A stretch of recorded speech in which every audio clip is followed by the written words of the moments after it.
Salam semua pendengar, kita berjumpa lagi ya. Baik, pada posting saya kali ini, saya ingin mengambil kesempatan untuk mengucapkan selamat tahun baru kepada semua usahawan di Malaysia ini, baik yang mikro, kecil, sederhana dan juga yang besar ya. Sebelum kita bercakap tentang azam tahun baru ya, seperti berapa target jualan, pasaran ataupun produk baru yang nak dikeluarkan dan sebagainya ya. Terdahulu saya ingin ucapkan berbanyak terima kasih kepada semua follower dan para pendengar saya selama ini. Dan juga saya betul-betul berharap sangat yang anda semua dapat manfaat dari perkongsian ilmu saya ini. Selain itu, saya juga ingin ucapkan tahniah kepada semua usahawan-usahawan yang masih bertahan, masih tidak berputus asa dan terus membangun walau mungkin tahun 2025 bukan tahun yang mudah bagi anda. Sekiranya anda masih berniaga pada tahun 2026 ini, walau dalam keadaan yang mencabar, penat dan bisnes yang perlahan itu sendiri merupakan satu kejayaan bagi diri anda. Anda haruslah sentiasa beringat, berniaga ni ada bulan jualan naik, ada bulan turun. Ada masa duit masuk cepat, ada masa duit masuk lambat. Ada tu pelanggan bayar lambat, ada juga tak bayar langsung. Dan ada juga masa di mana pelbagai kos operasi dan bahan mentah naik mendadak tanpa sebarang amaran ya. Mungkin juga ada di antara anda yang dah berusaha dengan bersungguh-sungguh namun untung tetap sedikit. Dan ada tu kadang rasa macam dah tak boleh ke mana walau dah cuba buat macam-macam ya. Sehingga kan membuatkan anda bertanya betul ke keusahawanan ini sesuai untuk diri aku? Sekiranya anda ada rasa begini, jangan putus asa. Banyak usahawan yang telah berjaya pernah melalui fasa yang mencabar ini. Cumanya mereka tak berhenti mencuba dan sentiasa berusaha. Oleh itu, bagi tahun baru ini, saya ingin mengajak anda untuk ubah sedikit cara berfikir atau dalam bahasa Inggeris dia dipanggil a mindset shift. Masuk tahun baru ini, kalau boleh, janganlah berazam baru tu hanya nak jualan yang tinggi sahaja. Janganlah azam baru tu nak untung berlipat ganda sahaja. Sebaliknya tanya diri anda dengan jujur 3 soalan ini.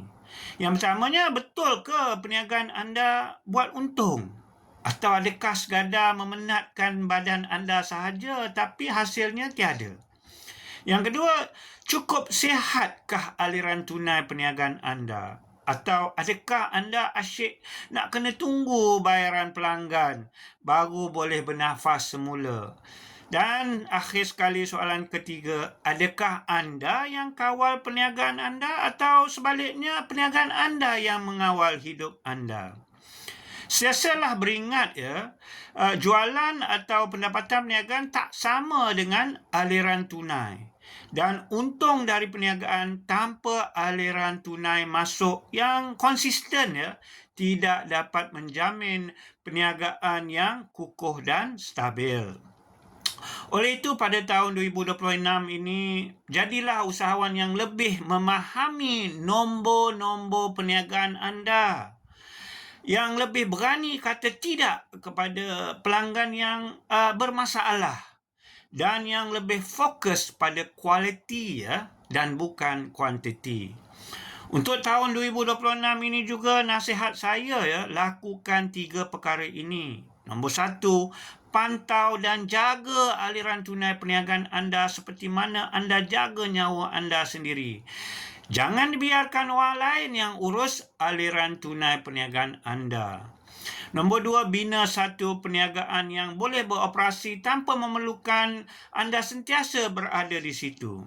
Adakan sistem dalaman yang kukuh dan delegasikan kerja sebanyak mungkin. Dan yang ketiga, akhir sekali, banyak membaca, belajar dan menimba ilmu. Belajar ilmu pengurusan keuangan. Belajar dari kesilapan lama. Belajar nombor-nombor perniagaan anda dan belajar dari mereka yang lebih berpengalaman. Akhir sekali tuan-tuan dan puan-puan, percayalah ya, dengan berkat usaha anda yang jujur dan ikhlas, siang dan malam anda sentiasa memikirkan nasib keluarga, pekerja dan pelanggan anda. Percayalah, Tuhan nampak segala-galanya dan saya yakin rezeki anda akan bertambah pada tahun 2026 ini, insya-Allah. Ingat, tanggungjawab anda sebagai seorang usahawan hanyalah sentiasa berusaha ikhtiar sebaik mungkin, urus perniagaan dengan cekap, amanah dan jangan berhenti memperbaiki diri anda. Pada tahun baru ini juga saya doakan perniagaan anda akan menjadi lebih stabil, hati anda lebih tenang, segala keputusan anda lebih bijak dan rezeki anda lebih berkat. Sekali lagi saya ucapkan selamat tahun baru 2026 kepada semua usahawan dan diharap para pendengar nantikan posting saya seterusnya dan terus memberi support kepada channel saya ini supaya dapat memberi manfaat kepada kita semua. Sekian, terima kasih, jumpa lagi.